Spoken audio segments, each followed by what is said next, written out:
Good morning, everybody. Happy Sunday. It is me, Yamez, with the Impractical Blacksmiths. With me, as always, is Adam and Alexis. Uh, we are the Impractical Blacksmiths, and we like to chit chat with you guys. I'm sorry, I had a whole thing set up in my head to say something, and I clicked the button and went poof. Because I see in the chat we've got this new thing called Top Fans that you get experience for, and you get a little tag for, I guess, how much you chat. So special badges, reset every stream, get on the leaderboard, and yeah, I guess, yeah, there you go. Hello, Mr. Toombs, Turtle Dust, Alexis, Speargrass, Jeff Killian, Robert Whitney. You know what's neat about this? I wonder. No, it doesn't show. It only shows the top 6. Dang, I thought it was like a list of everybody watching, even the lurkers. Hello, lurkers. Robert You know what we should Lonis. do? What's that? Go continue. No. No. After you finish doing the intros, I'll say it. It's all right. I've got it in my head now. So go. Yeah. Well, Robert Lonis, how you doing? What is up, everybody? Yeah, this is I guess, a reason to chat. We could do something fun, and I know we will pink belly the number 1 spot at the end of the show. If you're still number 1 at the end of the show, we will give you a Impractical Blacksmiths patented pink belly. And it's not what you're thinking. Get your mind out of the gutter. I'm It's glad. the good kind of pink no idea belly. what you're on about.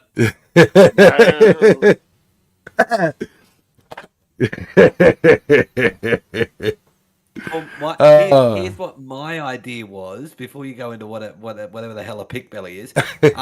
What I was actually thinking is recording who the top person is at the end of every stream, and when we relatively soon-ish move down to the new workshop, have a leaderboard for like the top chatter for every live stream from now on, and actually kind of like Roy's Wall of Fame.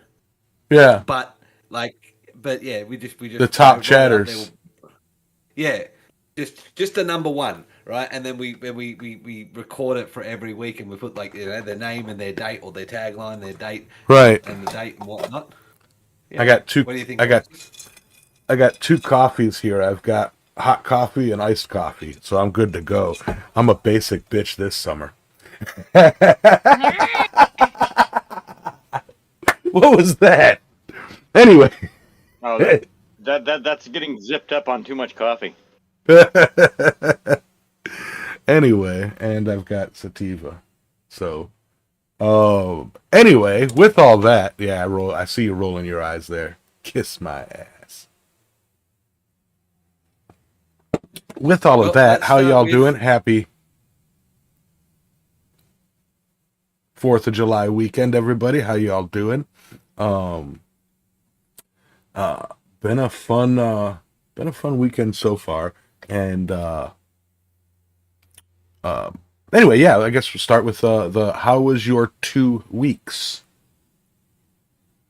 And whichever one of y'all. Me start? My 2 weeks was the same old that I usually do. There was something that happened that was exciting and entertaining or something, but I was trying to remember it this morning, and maybe it's that my memory is bad is the exciting thing. I don't know. Yeah, I have tried all morning to remember what it was this week. I got to start taking notes. I got a pile of notes here for work and for D&D, but nothing for I need to start doing a dream. Oh, I did have a weird dream last night. It was bizarre. Okay, so I was out fishing on a lake, right? In a little rowboat, like you do. And I was catching fish, and I caught a really, really weird one. It was like a snake-like fish, but not an eel. It was just really weird. And then the camera pulled out, and I was sitting in a boat in a big round lake, and then the lake blinked and it was an eye for something big. Like it was really weird. It was really weird. Penis fish, huh? Yeah. It was just a really weird dream. I was fishing in some giant creature's eye. That sounds like an eldritch horror to me. Yeah. Oh yeah. Well, very, very, very. You know, it might have to do with the like I'm working on like a world setting for a story where it's like the world is a living being, like a Cronenberg monster, you know, like a cosmic horror kind of thing, where the world itself is alive and everything, you know, like the trees and everything. It's all part of, like, I don't know. But I've been having that on my mind, so maybe that, I don't know. But I don't think that was the interesting thing that I had. So same old work, you know, yard work, editing work, etc. What the heck is a skadoosh? Skidoo. What? It's from Kung Fu Panda, you know, skadoosh. Oh. So, well, I'll go next, right? Because Yeah. My weeks are boring. I got you. yeah, and knowing you, you'll remember either halfway through the stream or right after we actually end the stream. That's just how you do it.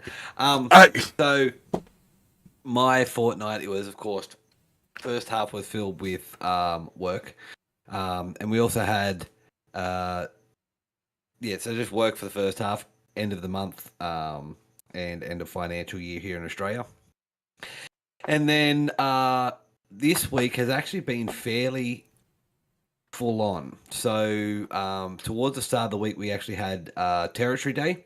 So Northern Territory gained self-government in 1985 or 79 or something. It was only not long ago. Anyway, Northern Territory is one of the few places in Australia where fireworks are actually legal for one day of the year. So we had, it's very similar to, you know, in practice, like practical application of what we do to the 4th of July. So lots of people buy fireworks and set them off. And it causes lots of brush fires, and the emergency services are extremely busy that day, and people hurting themselves and doing rather, you know, unintelligent things with firecrackers. We have international headlines about what some of the people do with firecrackers, and of course mixing alcohol with that is never a good idea. But anyway, being that it was on Tuesday and I still have a lot of gamba grass around my property, I was going absolutely flat stick trying to get certain boundaries done so that in the event there was a fire, it didn't completely burn out my work, my everything again. So that was Tuesday, and then in the course of the week, I have been setting up and prepping for yesterday for me, Saturday, which was the Palmerston, the 2025 Palmerston Geek Fest, or Palmerston Youth Festival. And Geek Fest is the first day of it, where we have basically, so Youth Festival is a little bit of a misnomer. People think it's, you know, teenagers and stuff like that. It is, but it's basically aimed from people, you know, 14 to 25 odd. It's where and so the Geek Fest is a whole heap of nerdy type application, like vocations and all that type of thing. They come together and to celebrate the youth. So as many of you know, I'm part of The a youth. historical reenactment. No, I'm part of a historical reenactment group and a sword fighting group.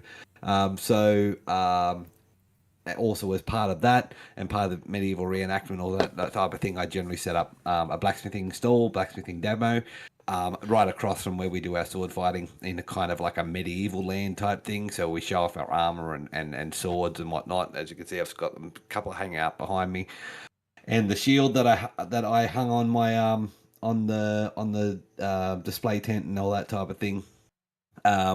And Yeah, we do.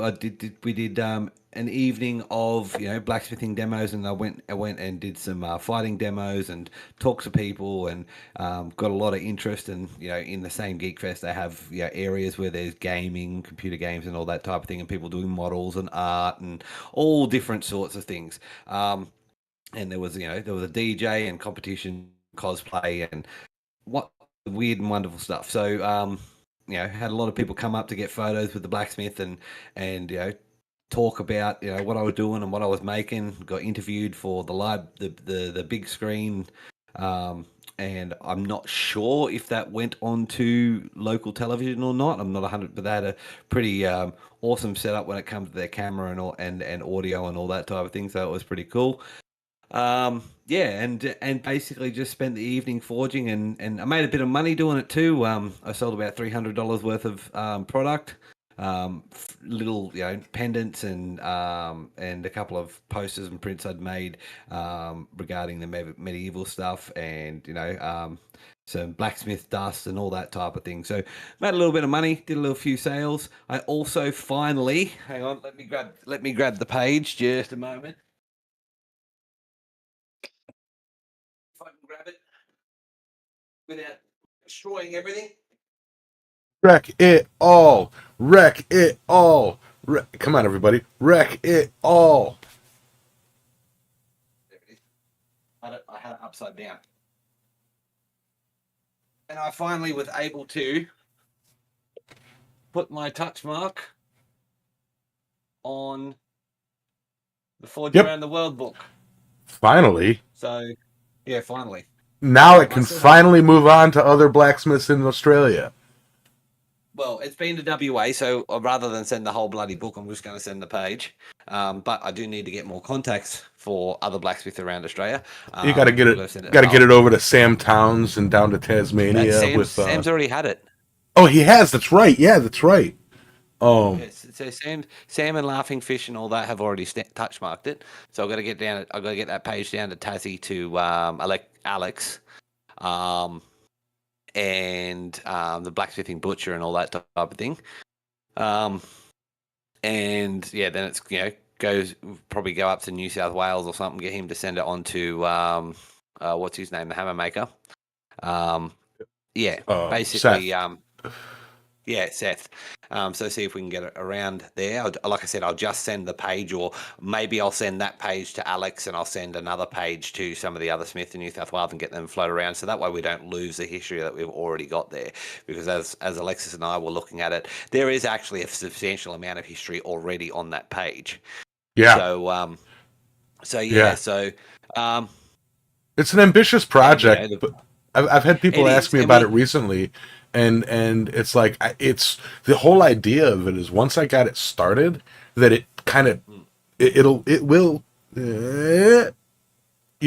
go through in waves, like somebody will get it, stamp it, forget about it. And then, oh shit, yeah, I got to send this out and spark it up again and send it on. It's like, I have no control over it. It's its own thing now, And we knew, like, we started this years ago. I mean, I remember when it was started, we knew this was going to be something that took years. So, so got that done finally. And a lot of people were asking about the book and because it's a gorgeous book, of course. And I was like, yep, no, that's not for sale. That's just on display. It's something that was made, that's been passed through quite a few blacksmithing hands around the world, and told a little bit of a story about it.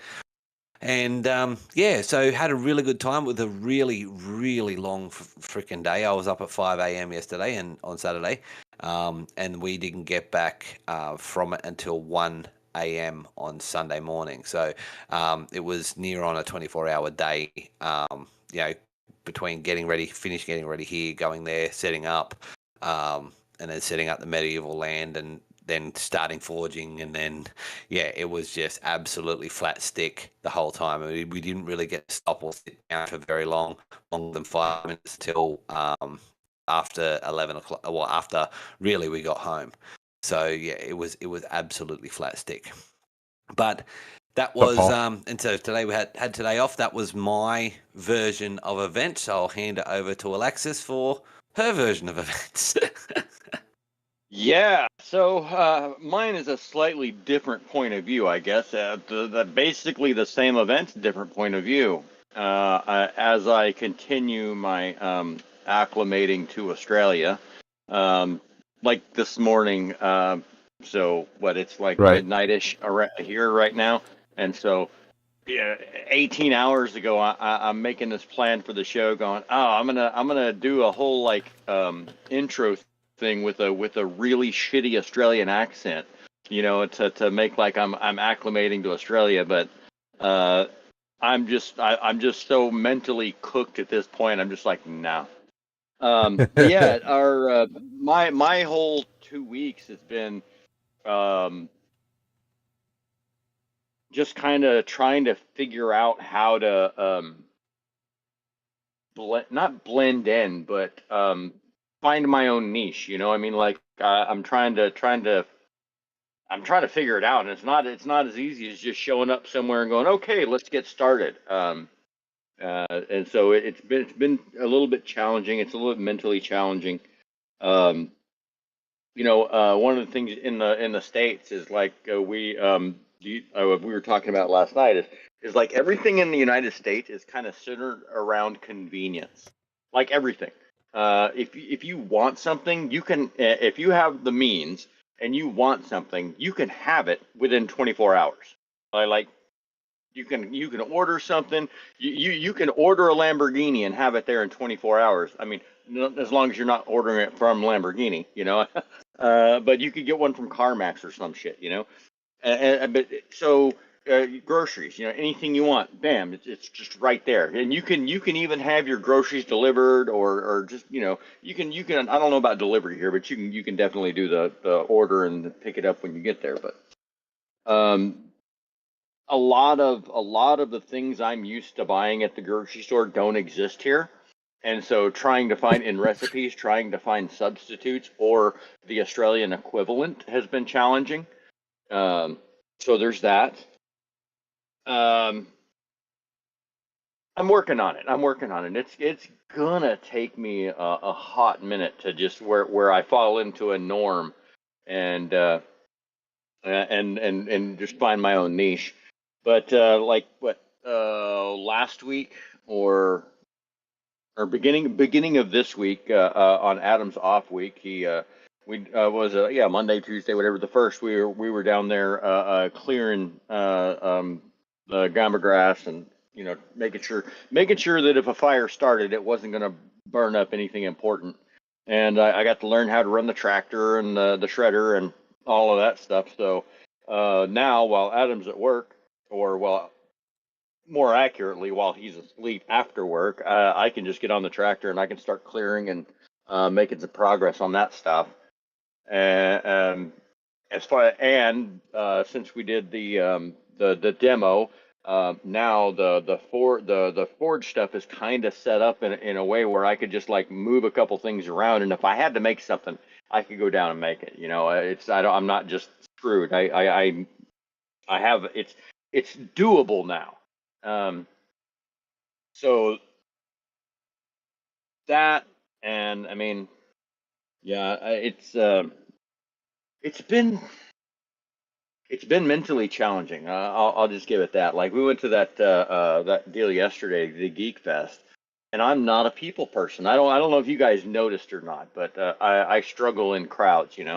And so I'm just kind of standing in the back, just doing my own thing, and Adam is just out there, ask questions. We don't bite, and just going and going, and he was on the whole time, and I'm just in the back, just like cranking the handle and heating up my little bitty stock, and I made a bunch of S hooks because I needed some S hooks, and so I made a bunch of S hooks, and I sold some kid my only ground rod bottle opener that I brought with me from the States. It was in my carry-on or whatever, or it was in my checked baggage. And some kid's like, oh, I'll buy that as just the standard Rubik's Twist copper bottle opener. And yeah, so he handled the people, or as best as he could, and then when he would go off, so I swear, every time he would go to do a sword fight, people would just grip around and they'd be staring at me like they're waiting for me to say, "Go ahead and ask a question." And I'm just like, that guy over there in the brown pants. I don't know anything about this stuff. You need to talk to him. I'm just here to make shit. It's it's like that scene from Incredibles where it's like, "What are you waiting for?" I don't know, something incredible. I guess. You know. So See, I gotta say today, though, I'm sorry. I go gotta say though, in my experience with you at Quad State, you know, like whenever we're in a group and we're all chit chatting and everything, you're talkative and outgoing all the time. That surprises me. Like I could have sworn alcohol, you're a people person. Oh, fair point. alcohol. Yeah. And also, If I'm not a couple beers deep, I'm closed up. So I can't. but Yeah. I mean, also that generally with those people, they're people Alexis knows, not Yeah. Yeah, fair not point. masses, and I mean masses of strangers. Yeah. Like And I mean, that's a perfect. fair point too. Yeah. Yeah. And a perfect Yeah. example of that is literally as so right before I opened, it was like, okay, we need some more water for the quench bucket, and so I took off with one of the organisers to find a large a tap that would fill it up, because we first filled it up in one of the showers, and I've stand there for 20 minutes waiting for this thing to fill up. So it was like a quarter organiser said, we need a tap, we need to fill up this bucket for quench water, and she's like, yeah, follow me. So I followed her, and I've taken off and we're getting the water, and just as I entered the building to get the water, the gates opened, and there were like 100, 200 people streaming through this gate. It's like, oh crap! So I'm filling up the bucket like shit, and heading back towards and walking, and I'm dodging people with this massive bucket of water, and I'm in a traditional costume. So I mean, Yamez, I sent you a few photos on the Discord if you want to bring them up. Yeah, I'm gonna have to I'm in like a switch the. traditional. Yeah, I'm in a traditional blacksmith costume, in order to get, to fit the theme, and so I'm dodging people with this blacksmith costume, going back, and Alexis is like standing there, like starting to forge things, because we'd already lit the fire, so everything was already set up when it started. And yeah, there was just a mass of people around the forge already. They like beeline, and because we'd actually been moved further back from where we normally were, or where we've been in the past. So Yamas is showing some of the photos of the setup, like originally getting ready and everything. Yeah, I'm just gonna cycle through them. And yeah, that's all right. That's all right. And yeah, dodging masses of people, and that's the grassy area. Previously, we were further towards the entrance, so people were actually going straight from the entrance straight towards us. And so we were on the left side of the road. The sword fighting group that I'm with was on the right side of the road. And luckily we had a grassy area, so it wasn't. In previous years, it was a slog because it was on concrete all night. But we were on grass this time, so the setup was pretty good. A lot of people loved it. But yeah, we had masses of people, and they would come in waves too. So it would they'd come in, there'd be one or two people around, and then there'd be 50 people around all of a sudden, and then they'd all taper off and go away, and then there'd be another 50 people all of a sudden. So yeah, and then of course when we started sword fighting, people would show up to watch the sword fighting, and then of course migrate, because the sword fighting area was just off to the left of where we were, and yeah, so we get a mass of people. Yeah, so those photos. I didn't know though Alexis had a remote control for her camera, so it was taken a photo together, and I've gone, oh, have you? And she goes, yeah, I've got a remote for the camera, and I've realised I hadn't actually seen what I looked like, so I started walking closer and not realising she's gone click, and it's like. And that's when I realised she's taking a photo. Did you just take a photo? And I'm like, They're good pictures. They're good pictures. Each one of these is a good picture. Yeah. So, and then Alexis also took some video of me sword fighting. Now, strobe light warning if the Yamez decides to show it, because the slow mo, frequency of the light actually matched the Alexis's filming. So there is a bit of a strobing effect in the video. So fair warning on that for anyone who might be sensitive to strobing. Give it a minute or two. I I'm think not I really said seeing a 2 to 10. video. You Yeah. didn't So, send a video, no, or at no. least Okay, it hasn't I'm on. arrived yet. Yeah. So towards the end of the night, we actually had some armored fighting. Go ahead, Alexis. I was gonna say the video might be too big for Discord. No, it says it's. Well, no, I guess Still not loading. because it's too. We're good for 250 megabytes to upload, so Yeah, it's probably still it uploading. shouldn't be that big. Yeah.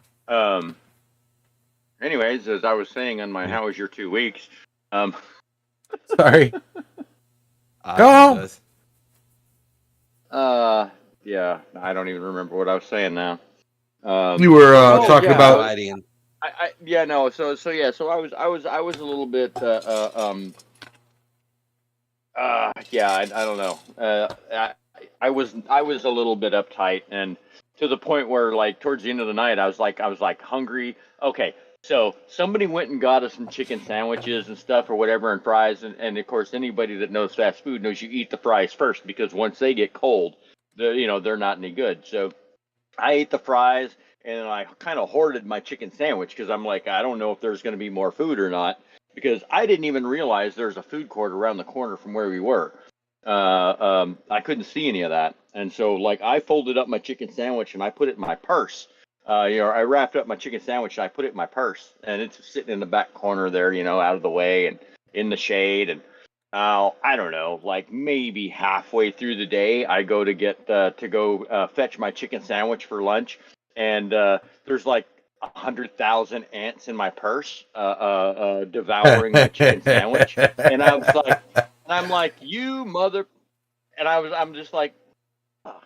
So I just take the sandwich out and I put it in the trash box next to it, and I'm just like, I'm not even gonna try to dig out the ants. I'm just like, maybe without, because there's no other food in there. It's like maybe without the sandwich, they'll all leave. And sure enough, I didn't have to do anything. Within like an hour, there were no more ants in my purse, so I was good there. Um, and so later on, towards the end of the night, I realized that there's a truck right around the corner that they take a potato and they spiral cut it and they stick a skewer through it, and there's like maybe a half a centimeter to a centimeter gap in between each spiral, and they soak it in a batter and they deep fry it, right? Spiral potatoes, and I'd never seen one of those before, and Really? I was like, man, that looks really good. I'd really like to get one of those. And it's sitting right over there, and I'm like, but I can't walk over there. And I literally struggled for like 45 minutes before I worked up the nerve to walk over there and just buy a freaking potato, And I don't know why it was just difficult. Kind of like if you remember like the going to Quad State with me, how I couldn't walk around without somebody, at first, it's like I gotta have somebody to walk me around and show me the layout or go with me, and then once I've done it a couple times, I'm like, okay, now I'm okay. I get, yeah, You know what I mean? yeah. And so that was my situation. I was just kind of stuck in the foraging area because I didn't have anybody to walk around with. And then today I realized I have a monopoly on a couple things. I have the only packets of Taco Bell hot sauce on the continent, as far as I know. And I have the only packet of Serendipity on the continent. I know nobody else has got that. So I'm gonna have to use this very sparingly. Not like I couldn't get somebody to send it to me, but I just thought it was funny. I found this stuff in my purse when I was cleaning it out. Not the hot sauce. That was in my purse, and it immediately went in the refrigerator when I got here. But the Serendipity I found, and I didn't even know I had. I'm like, so that's a good one. So with that, Alexis, I don't know if I can, but would it be helpful to you if I were to like once a month or whatever, send you a small care package of Taco Bell sauces? Well, I mean, sure. But just so you know, that shit ain't cheap. You Hmm. So Yeah. yeah, But so like one. Go ahead, Alexis. let me just to finish up. And the only other thing that I had for my 2 weeks is I replaced the hemostats that the lady swiped from me in the Sydney airport going through what do you call it, TSA or whatever. Yeah, she pulled them out of my backpack to verify that they were okay, or not, or out of my bag to verify they were okay. She's like, those are pretty sharp. I don't know if you could have those. I'm like, I made it through. I made it through U.S. or TSA with them, and then she went and asked her supervisor. He's like, yeah, those are fine. I just grabbed my bag and walked off. I didn't even realize I didn't get them until later on. What And so were I they got again? those and hemostats, the little like the tweezers that lock. Oh yeah, yeah, yeah. Yeah.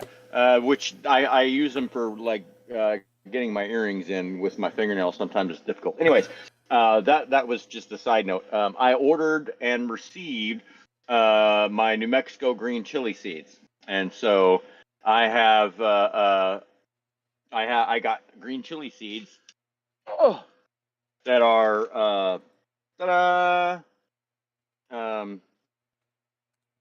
germinating, and I've got some of them on a piece of wet paper towel in a bag, germinating, and I've got some of them in little peat pots.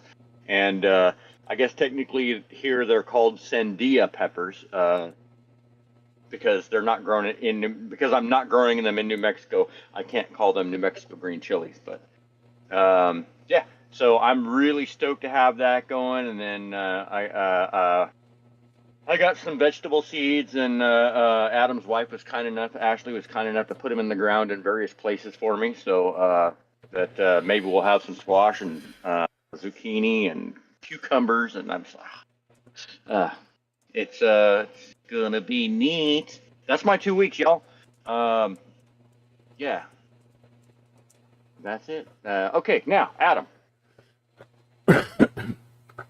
Sorry, Yeah. just So I so put Ben in a 1 minute timeout because he deleted a bunch of Steve Parsons messages and muted him for 10 seconds. So I put him in timeout for 1 minute. The chat just like disappeared. Sorry. um Hell, so yeah so one of the really cool things, particularly being attached to the medieval stuff, is right at the end we actually had a full armored bout between two brothers, Leon and Martin. And during that fight, they both damaged their armor. So Martin was actually taken down and landed on his tailpiece. So he had like the skirting at the bottom of the at the I back can of pull the that armor, back up. Yeah. and it was all fluted, and when he landed on it, he's bent it out of shape. So we had to do some running repairs on Oh, there's the this video. chest piece, this back piece. Yeah, so that's of me fighting. We'll show that in a minute. But yeah, so we had to do some running repairs on this back piece, and it was all fluted. So we like in the pictures, we're looking at it, going, "Hang on, what have we got to do here? Um, how am I going to get this straight?" And bending it over the anvil. Then we had to get a fullering tool out to hold up one end Uh huh. while hold up the inside of a flute while I hammered down and basically dished out another section. And yeah, it was really great fun. A couple of people come around to watch, do live armor repairs. And I think the one Alexis liked most is one of the guys come over and he bent his gauntlet to his wrist, so he couldn't actually get his hand out of his gauntlet.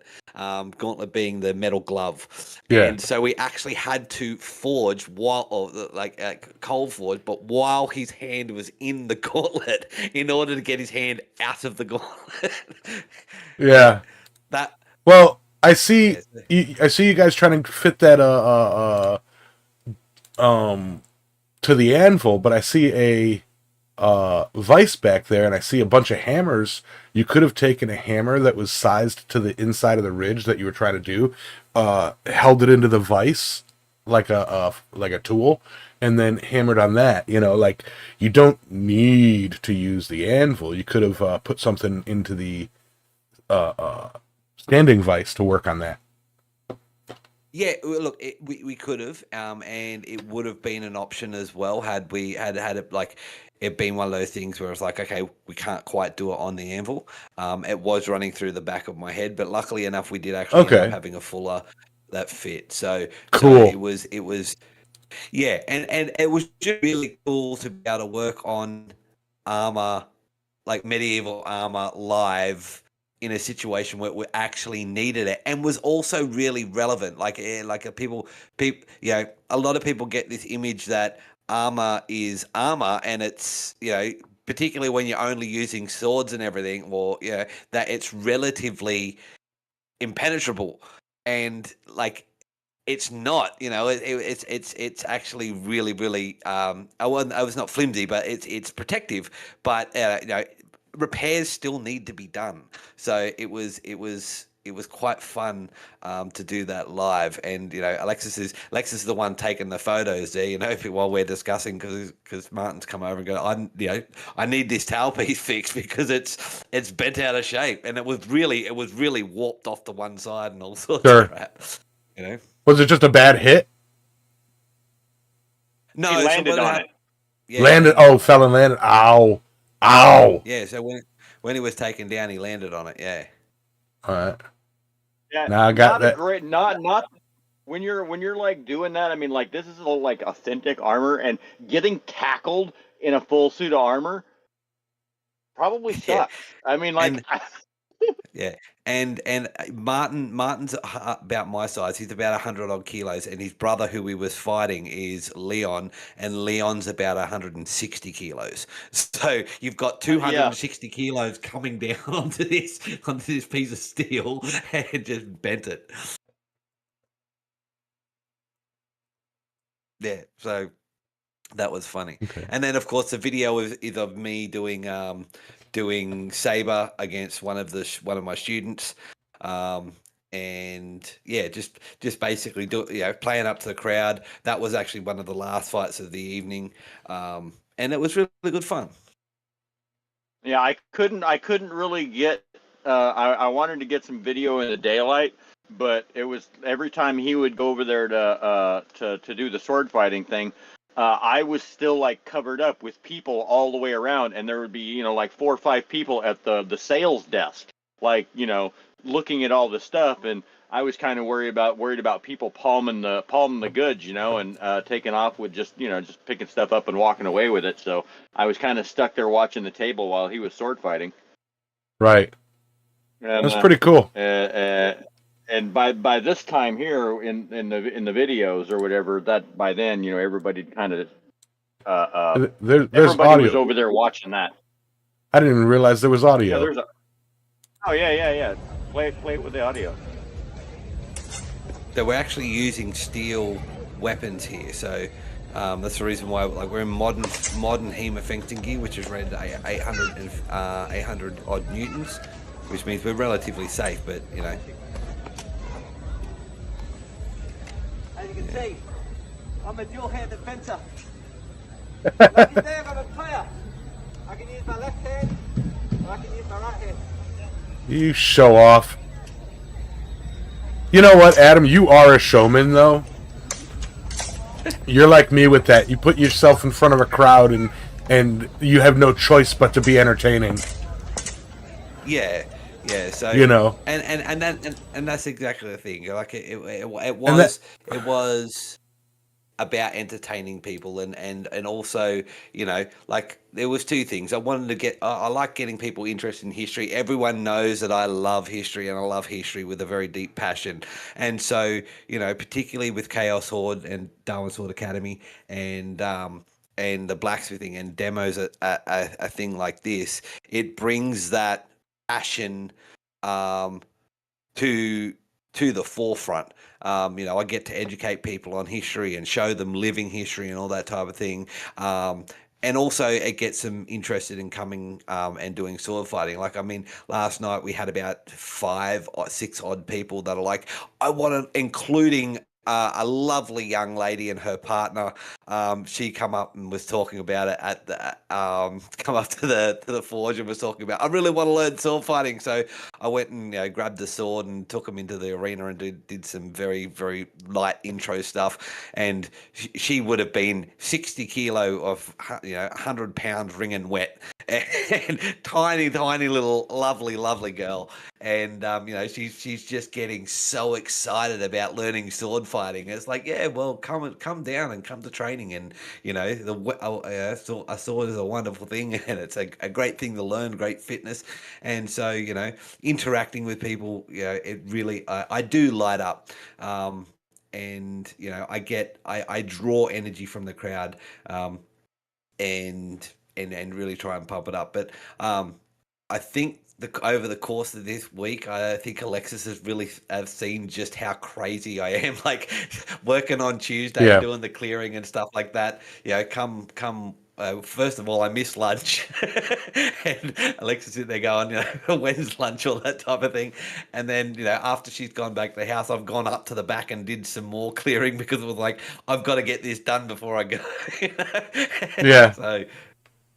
Yeah. Yeah, No, and it's I'm just over here like after like the second or third day, I told Ash, I was like, oh, I gotta prepare a little bit better because Adam doesn't stop for breakfast. He doesn't eat breakfast before he goes out. He doesn't stop for lunch, and I can't do that. I mean, like I'll fall out if I don't eat. So I'm like, I gotta have a lunch already figured out, and so I can swing back by the house and catch something to eat, in the middle of the day. And honestly, I mean, like, of course, Adam's acclimated to it. So in the middle of the day when it gets hot, he just keeps on going. And I'm like, I got to go inside. I gotta get in the shade. I gotta cool off. And that's, it's not. The hard part is it feels like to me it feels like I'm being lazy. But I it, it also know my body, and I know. It's just not safe for me to stay out in the heat and just pushing it and keeping going, because I'm not used to this heat, and it's not even hot yet. It's in the middle of winter time, and Yeah. and I'm just sweating like a pit. What's that? What's the sweating? Sweating like a whore in church or something like that. I mean, like a pig in a dress. Yeah. Um Yep. yeah, no, And that's the it's thing, like, go ahead, Yamas. I was gonna say, like, that's that when you're working with somebody who does work at a faster pace than you, it's like you are kind of it's that double-edged sword. Like, your own pace. You could pick up the pace, yes, but like Josh, he, like, my brother, he gets like laser focused on something and like does not do anything else, just continuously just burns through the task. Me, it's like I'll be working on something, I'll either get distracted and move to something else, or like me building a house, it's like I'm running around putting boxes up, drilling holes, pulling wire, and cutting in all at the same time. And he's like, one task, go. One task, go. So yeah, it's definitely one of those, you gotta know your own pace and not feel bad about running that pace. And if the person you're working with that's faster starts giving you shit, well, you got 4 good knuckles to prove your point. Yeah, and one thing I really tried to reiterate with Alexis is, when Alexis took a break, she's like, oh, I got to sit down. It's like, yeah, go ahead. You take 5, do what you need to do. I'll keep going because, like, I understand she's still you're still acclimating, and still getting used to things, and particularly still getting used to how I work. Like, I am one of those people that I'm go until I stop, and when I stop, it's like, yeah, okay, I'm done. Like, yeah, we're sitting down, we're chilling the fuck out. Let's, but I will go and keep going and keep punching through until I have to stop. So and I know that about myself. And so I try not to hold anyone to my work standards or my because of that, and I hope I didn't make you feel guilty or anything like that, Alexis, when we're out there doing stuff. I really really don't, because I understood that you need to take a break and all that type of thing, and to be and to let you know, like one of the things that we did go. Anyone who's seen or saw the progress photos of my workshop knew that I had a half concrete and half was bare earth, and we had to raise that bare earth up so it's level with the concrete floor. And one of the things that Alexis was doing was I put a couple of loads of dirt in there, and Alexis was actually leveling that out so that we can get the workshop active and all that type of thing. So Alexis was doing a lot of manual labor in that period of time, and she's like, oh, I can only do X amount of time shoveling it and leveling out before I go take a break. It's like, that's sweet. You're already saving me a hell of a lot of work, because you're doing that while I'm able to do other things, so I can focus on X while she's doing Y, it was a massive help. And then, like cutting, so Alexis took some videos, and I believe she might have posted on her Facebook of me cutting through, I had two trees that had been pushed down when we cleared the pad for where the workshop is. And now, before we went down, I'd sharpened the chainsaw shame. Right, and we went up, and I cut up one of the trees because we were turning one of the trunks into fence posts, and I got 3 cuts out of it before I had to resharpen the chain. And we've got another half cut out of it before it just started burning through the log. And this is my vision of it. I went, fuck it. And I decided to change out the chain, right? So I've changed out the chain for a brand new one, because the one that I sharpened was pretty worn. And I'd put it this way: in the course of that chain's life, I'd worn about through 3/4, 2/3 of the tooth on the chainsaw. So it was due for retirement anyway. So I changed out the chain, put a new one on it, and I got 3 more cuts out before I had to go back and sharpen the chain again, so I could go and finish cutting through this damn log. And she's sitting there at the back and going, we may as well just bring out the oxy and just cut the thing with the oxy and burning through it. And it was just like, because this is how hard Australian, like, no one ever believes me when I say Australian wood is hard, right? And I mean proper hard. And this has been seasoned iron. This is seasoned ironwood, so it's been sitting there for a while. And yeah, it was hard. And yeah, so there. I wonder if some sort of like pneumatic guillotine, like a press with a guillotine attachment kind of thing, like, and just slice it. I know it would be hard, but you tell him your version of it, because as someone that's not from here, I can't adequately give a comparison. So you know what it's like. So, yeah, I mean, I was fairly surprised because, yeah, I mean, like you said, just a couple cuts, and then, spend all that time sharpening the chain, and like, this log is only it's a 16-inch chainsaw, so I mean, it's not a very big log, and a third of the way into it, so he's down this far. I mean, that's to the bottom of the bar, not the top of the bar, and then it's just smoke rolling off of the chainsaw. I mean, it's just like there's this cloud of smoke coming right at him, and I'm walking around and I'm looking, and like not a single piece of sawdust is coming off of that chain, not a single one. It's just smoke, and I'm like, damn. So I walk around the side, and I get like a video from over, because the tree was pushed over, and the roots were kind of up. So I took a video up over the roots of him doing a burn through, like a Forged in Fire contestant trying to put a handle on. He was doing a burn through with a chainsaw, and I mean, he would not have made any less progress with a bicycle chain on the bar of that chainsaw. I mean, it was It was going like that. It's just like we're just using heat to get through the wood, and then he's like, "All right, screw it. I'm gonna put on a new chain." I'm like, "Oh, thank God."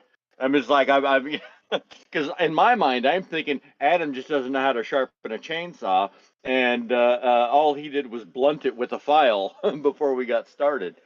And then yeah, and then it's like literally a cut through a piece this big, and then a couple small branches, and then one more cut of a decently sized log, and then that's it. Third cut like halfway through, and it's back to just blowing smoke. It's like, oh, got to go sharpen the chainsaw, and I'm like, you got to be kidding me.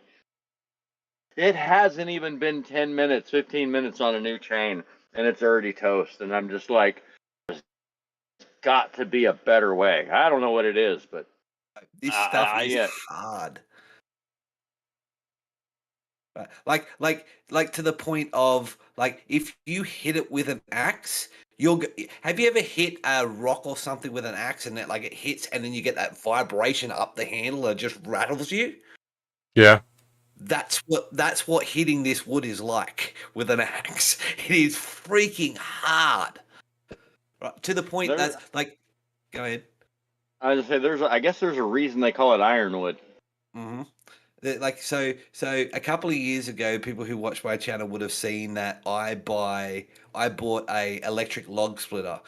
And the reason I bought that, yes, it was the part of it was to turn into a forge press, but the reason I bought that is trying to split ironwood with an axe is an absolute beast, right? So any of you guys that have watched that log splitting guy, the guy with the braces and he's got dark hair and all that type of thing on in the US. Warren Bradley. And, yeah, that's the one.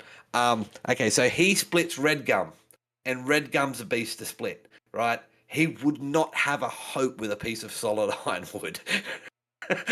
He would snap more friggin' more splitters than anything. I would love to send him a round if it wasn't so freaking heavy and dense. I would love to send him a round of ironwood, just to watch him struggle with it. I mean, because he's one of those people that would keep going at it until he got it, and he would eventually get it. But just to watch him struggle. How does it turn? No idea.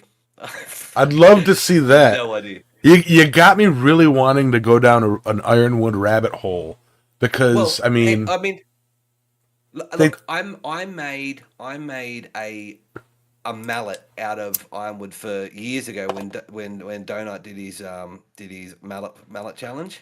And Alexis held my mallet, right? At the Geek Fest. Alexis held my mallet. Yeah, I know. Held the mallet at Geek Fest, right?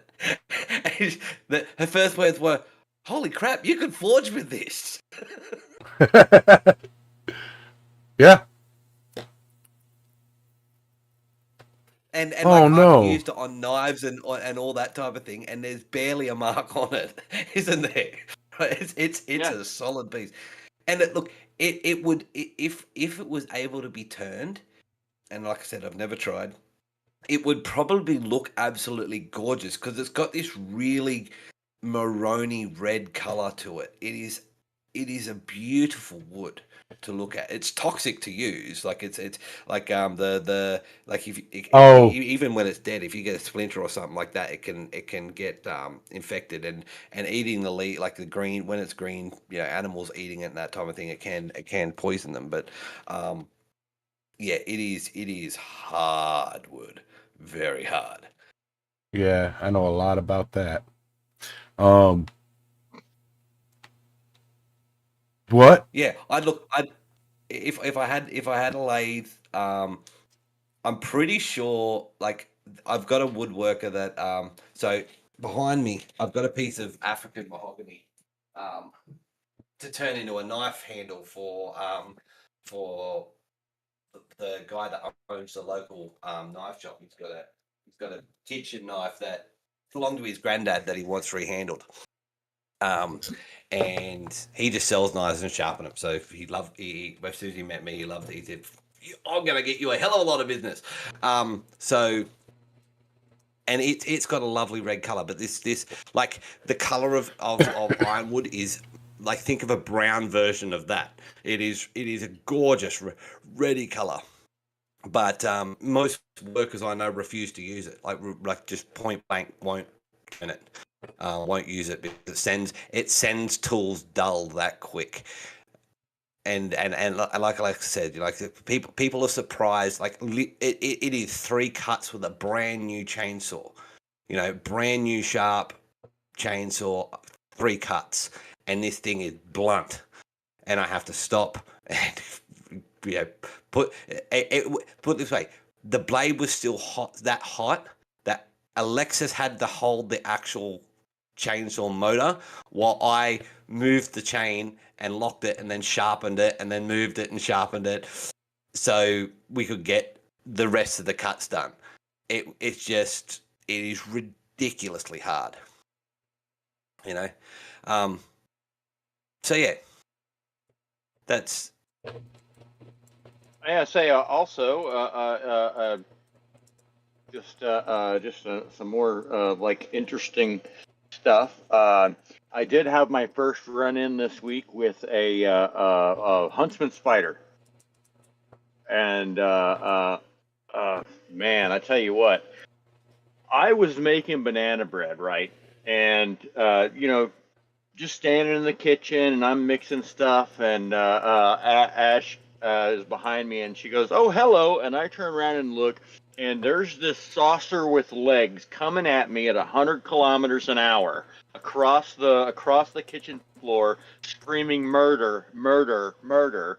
And like, so I make this high-pitched little yelp. I kind of jump a little bit, and then the spider just stops and is like, tap tap, tap tap. And then Ash is a trooper, and she gets a bowl and climb, and and then relocates him outside. But whew, like, I literally almost died. I mean, like that spider was going to kill me, and I mean, luckily an Australian intervened just in time, and I survived. But it was close. I was almost done for.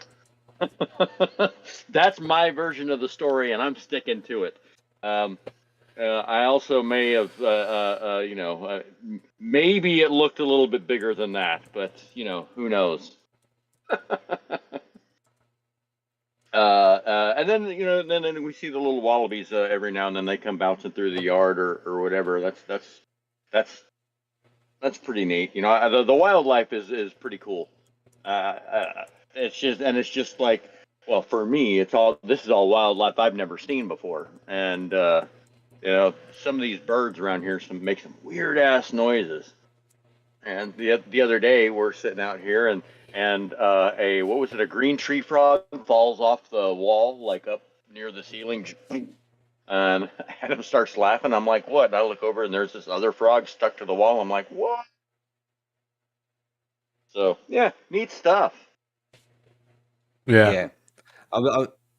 I'm just trying to find an answer to the question of how hard the ironwood is in any form of scale.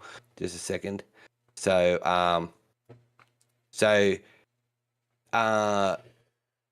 wood isn't measured in Rockwell, so it's measured in Janka.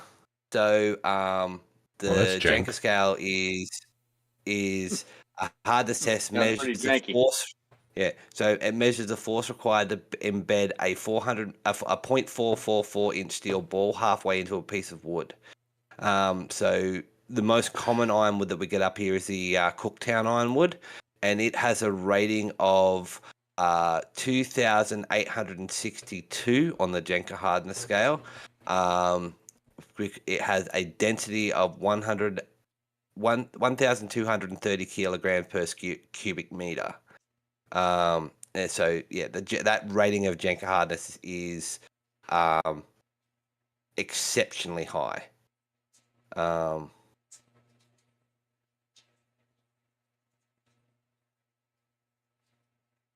So yeah, so what that equates to in Rockwell, I don't know. But yeah, it's ridiculously hard. So another cute little thing here. So like I brought with me 3 bags of HEB hot and spicy pork rind, and I'm down to this much left, and so now I'll every now and then I'll open the bag and I'll eat one. Just one, because once these are gone, they're gone. So if anybody wants to hook me up, it's pork rinds don't weigh much, but the size of the box still means it's going to cost $60 to mail it. Part of part of me wants to get everybody together and send a care package to you of a whole bunch of American only stuff. But another part of me wants to say, no, you have to embrace the Australian culture. Like, no, like find the Australian equivalent to your favorite snacks. Yeah. And if there is none, find a different favorite snack. No, I know, and that's kind of what I'm doing. Is I'm like I'm not trying as to, a not as a mean thing, as a No. yeah, not as a mean thing, like, oh, you left, you don't get any more hot sauce packets, not like that, but No, I realize that. Yeah, well, I did find they do have Tabasco and they do have Cholula at the local Woolies, so I'm good there. I still haven't found Tapatio. I know they sell it here, but I haven't seen it yet. I may have to order it, but hey, speaking of, yeah. So does Vegemite go bad? I What? don't think so. At least not for a long time. Do you think the Vegemite you sent me last time, Adam's still good? Yeah, I still have it. Yeah, it's still good, man. That stuff lasts for years. It says KO2 June 20B. Whatever, but that's not a Best Buy. That's just when it was. Yeah. That's when it was packaged. Yeah, I still have Vegemite. I always forget that I have it too, because. But yeah, no, yeah, but, that frog thing was freaking hilarious because it was about the size of my fist. And it was sitting on the wall and just goes thud. She goes, I didn't even notice it was there. I must have walked past it like 4 or 5 times. Like, yeah, they hide during the day. Oh man, you can really see my tan line because I wear my hats, my gaiters, all the time. So I take my bald head is white. Anyway, and sorry. To answer that question, yes, I have eaten some Vegemite. I ate Vegemite before. I had Vegemite in the States, but I've only had it once here. I wanted to try something, so I put just a little bit on a piece of bread, and then that was the inside of a grilled cheese sandwich. So I put that on the inside with the cheese, and then buttered the outside, and then fried it in the pan. So I made a grilled cheese sandwich with a little bit of Vegemite inside. That was actually pretty good. I'll bet that's good. No, it was pretty tasty, but because of the butter is kind of salted, so with the butter and the Vegemite and the frying it, I don't think I would recommend. I think it would have been better if it was toasted instead of fried. So yeah, or grilled. A grilled cheese sandwich is technically just fried. But yeah, so I think if it was on toast, it would have been better than on the grilled. But whatever. I tried it, or I tried something different with it for me, anyways. So because all I did with it in the States was eat it on club crackers and Ritz, just put it. Admittedly, occasionally, way too much on a chip, and then just be like nom nom nom nom nom, or on a cracker. Yeah. Bye now. Yeah, so it's been good fun. It's been the curlews we saw leaving the Roadrunner birds we saw leaving Geek Fest last night. He took a photo right at the end of them leaving. The grey birds. Yeah. Because this bird is just I don't know, 4 feet away on the side of the road, just like, and it's not moving. And I was like, is that like a bird statue just sitting in the middle of the sidewalk? It wasn't really sidewalk, but whatever. And then as I said, the windows down or whatever. And then as I said that, the bird turned its head. I was like, oh, that's a real bird sitting there. And it's like a miniature version of a crane. Like, or how they got the long, tall legs or whatever. Yeah. So it was like a crane, but it was only like yay high.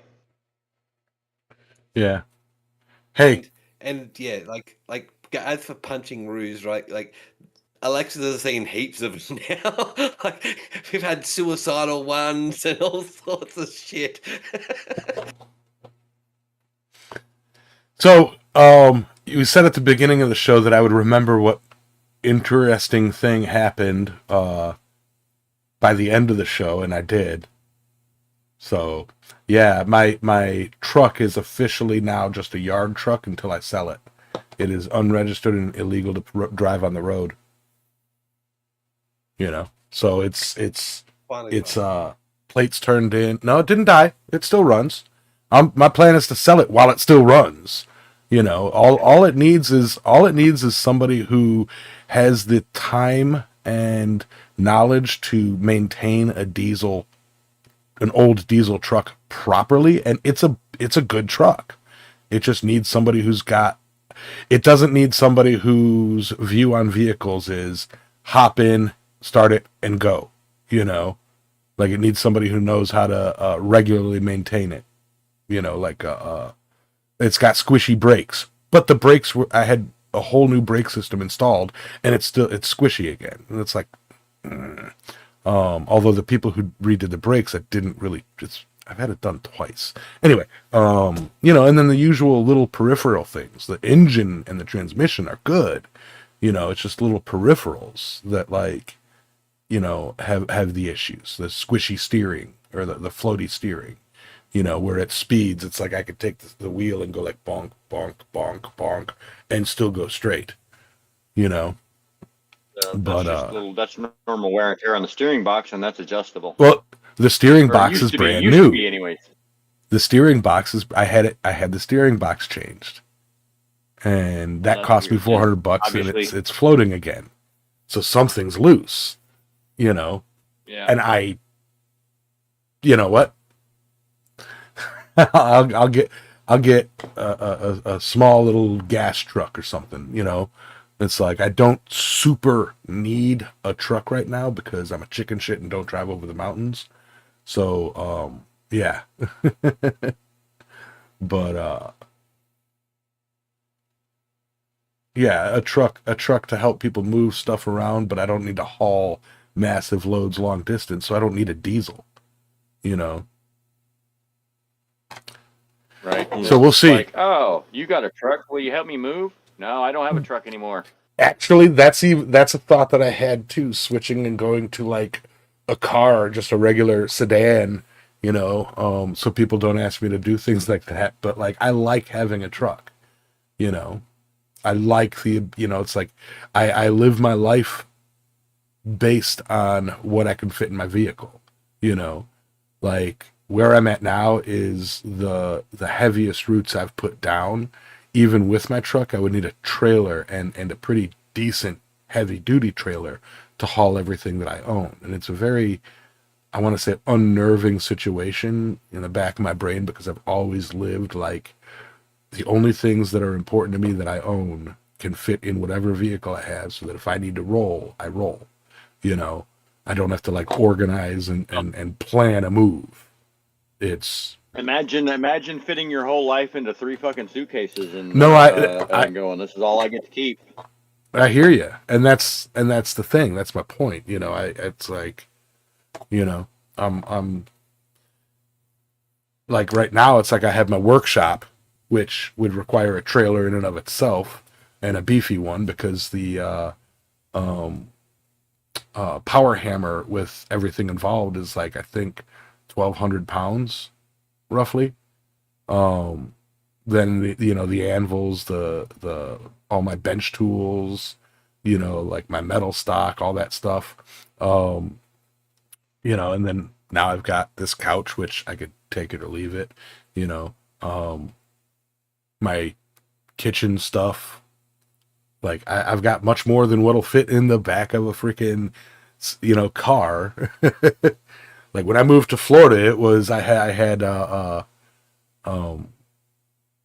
brought a IKEA computer desk that I broke down into pieces, and rebuilt.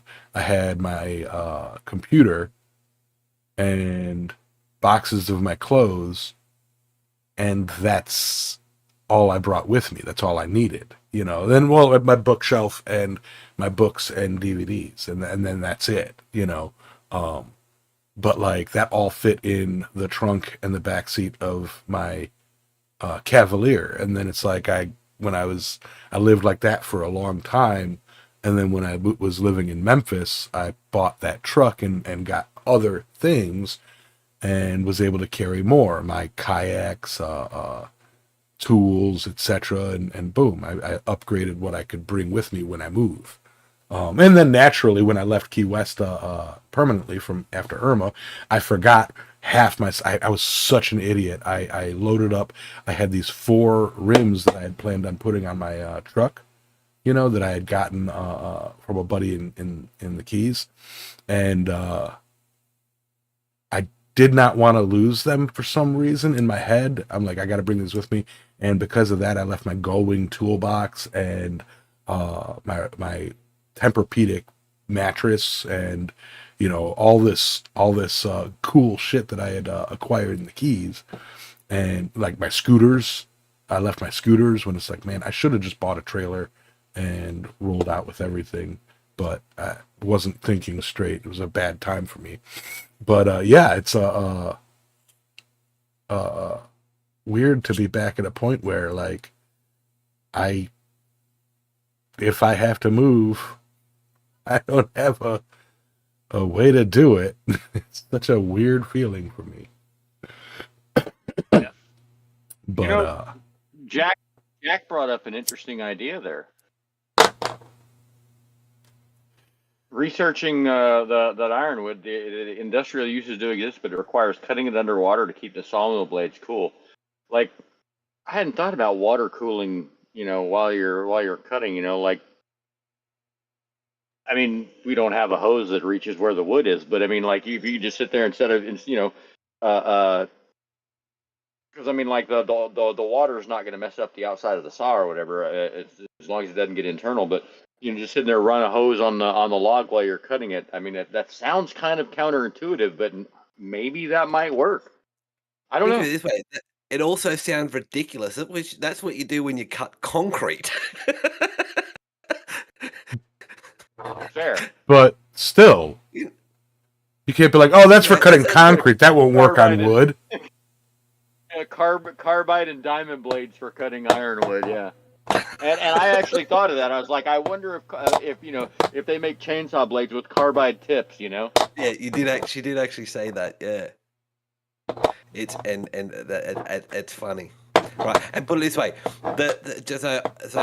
just to clarify, so when I was talking about the Janka hardness test before, that was on greenwood. They don't have any data for the dried and seasoned wood for the cooked down ironwood. Yeah. That was on greenwood. So, but with that, guys, I will say that is probably about a good place to go for our final thoughts. I do have a bunch of stuff. I do have a bunch of stuff I got to take care of. I think I got to finish mowing the lawn for Jeannie. But right, so final thoughts from me. I had a wonderful time at Geekfest and doing the demo this week. I had great fun. I made a lot of small sales, and it really reinforces what Roy says about particularly at demos and festivals and stuff like that. Small stuff sells. I think the highest ticket item I really sold was like $40. I also have Square on my phone, so people were able to pay with cards. So that was really a good option. Having that not just cash, but having that card option was made me more accessible to a lot of people.